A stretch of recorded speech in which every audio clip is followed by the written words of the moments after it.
를 만나볼 거예요. 하나님은 유다라는 사람을 어떻게 하셨을까요? 같이 살펴보기로 해요. 기도합니다. 하나님, 오늘 말씀을 통해서 하나님께서 우리를 어떻게 대하시는지 깨달아 알 수 있도록 도와주세요.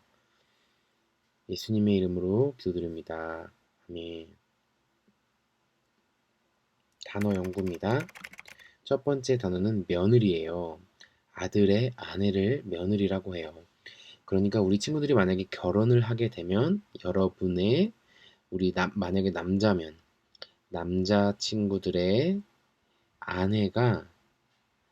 아내는 우리 남자 친구들 부모님의 며느리가 되는 거죠. 조금 어렵나요? 그럼 만약에 내가 여자다. 그러면 내 남편의 부모님으로부터 나는 뭐가 되는 거죠? 며느리가 되는 거죠.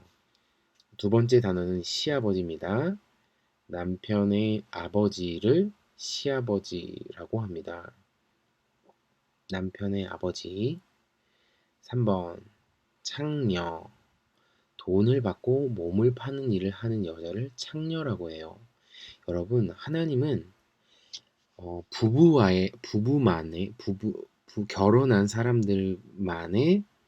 결혼한 사람들만이 성관계, 우리 친구들은 부모님의 성관계를 통해서 태어나게 되는데, 하나님은 부부와의 관계 속에서만 성관계를 허락하셨어요. 그런데 하나님을 믿지 않는 사람들은 창녀, 돈을 받고 몸을 파는 일을 하는 여자들과 성관계를 합니다. 그러나 이것은 하나님이 기뻐하지 않으시는 일이라는 거예요. 자, 오늘 본문 속에 나오는 단어들을 살펴보았습니다. 말씀 읽습니다. 오늘은 22쪽 창세기 38장 11절부터 26절입니다. 그 후에 유다가 며느리 다말에게 말했습니다. 내 아버지 집으로 돌아가 있어라. 그리고 내 막내 아들 셀라가 어른이 될 때까지 결혼하지 말고 있어라. 유다는 셀라마저도 그 형들처럼 죽을까봐 두려웠습니다. 다말은 자기 아버지 집으로 돌아갔습니다. 3달쯤 뒤에 어떤 사람이 유다에게 말했습니다. 당신의 며느리 다말이 창녀와 같은 짓을 했소. 지금 그 여자는 임신 중이오. 그러자 유다가 말했습니다. 그 애를 끌어내어 태워 죽여버려라. 사람들이 다말을 끌어내려 하자 다말은 자기 시아버지께 어떤 이야기를 전하도록 했습니다. 다말이 말했습니다. 이 물건의 주인이 나를 임신시켰습니다. 이 도장과 끈거와 지팡이를 잘 살펴보십시오. 이것이 누구의 것입니까? 유다가 그것을 알아보았습니다. 유다가 말했습니다. 그 애가 나보다 옳다. 내가 내 아들 셀라를 주기로 약속하고도 약속을 지키지 않으니 그 애가 이런 일을 한 것이다. 유다는 그 뒤로 2번 다시 다말과 같이 자지 않았습니다. 아멘.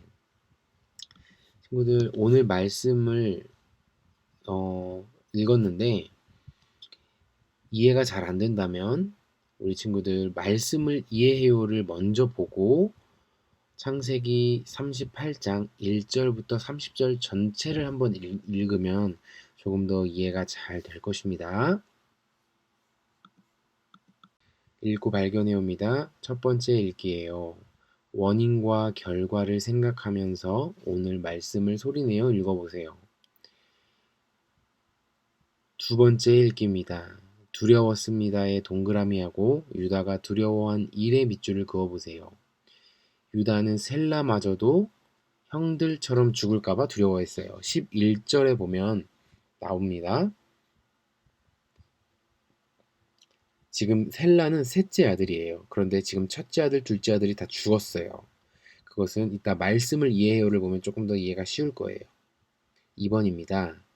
그 애가 나보다 옳다에 네모하고 이어지는 문장의 물결선을 그려보세요.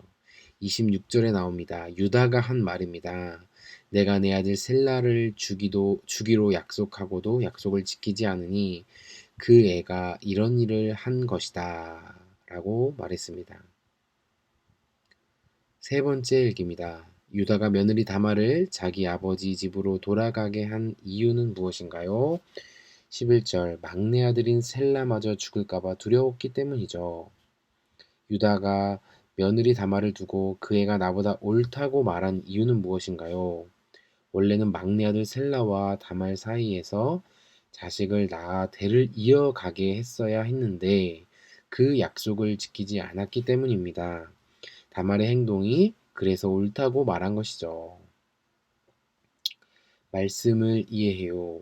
옛날 이스라엘에서는 형이 죽으면 동생이 형의 아내 사이에서 아들을 낳아서 형의 이름으로 대를 이어야 했어요. 유다의 맏아들 엘이 다말과 결혼했다가 죽었어요. 둘째 아들 오나는 동생이 해야 할 일을 하지 않으려다 죽었어요. 유다는 막내 아들 셀라도 죽을까봐 걱정이 되어 며느리 다말을 친정은 다말의 부모님이 살고 있는 곳입니다. 친정으로 돌려보냈어요.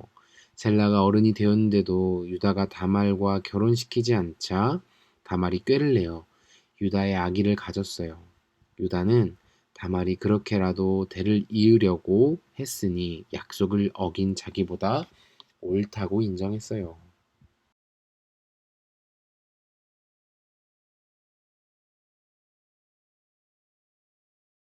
하나님은 어떤 분인가요? 하나님은 유다가 어리석은 실수를 저질렀지만 그럼에도 그런 유다를 통해서 하나님의 계획을 이루어 가십니다. 유다는 형제들을 떠나서 이방 여인과 결혼을 했고 심지어 며느리를 창녀로 착각해서 그녀와 자서 성관계를 해서 아이를 갖게 되었어요. 그러나 하나님은 그런 유다와 다말을 사용하시어 당신의 계획을 이루십니다. 하나님이 나에게 바라시는 것은 무엇인가요? 다말은 하나님의 뜻에 관심이 많았던 사람이에요. 그러나 유다는 그러지 못했습니다. 다말은 하나님의 뜻에 순종하기 위해서 유다를 속였지만 하나님께서는 그런 다말을 사용하십니다. 하나님의 뜻을 간절히 구하며 살아가는 것을 하나님께서는 원하십니다. 기도하고 실천해요를 우리 친구들의 말로 적어보세요. 우리가 실수하고 넘어질 수 있지만 하나님은 그럼에도 우리를 사랑하시고 우리가 하나님의 뜻 가운데 나오기를 원하십니다. 어떤 상황에서도 우리는 하나님께 찬양 드리고 기도할 수 있습니다. 그런 믿음을 위해서 함께 기도합시다. 친구들, 오늘 말씀 우리 친구들에게는 조금 생소한 단어들, 그런 개념들이 많이 있었을 거예요. 그런데 어렵지는 않았을 거라 생각합니다. 혹시 질문이 있는 친구들은 전도사님에게 물어보거나 아니면 댓글로 남겨주면 전도사님이 답변으로 달아주니까 친구들이 질문 있으면 꼭 남겨주세요. 오늘 하루도 즐거운 하루 보내길 바랍니다. 안녕.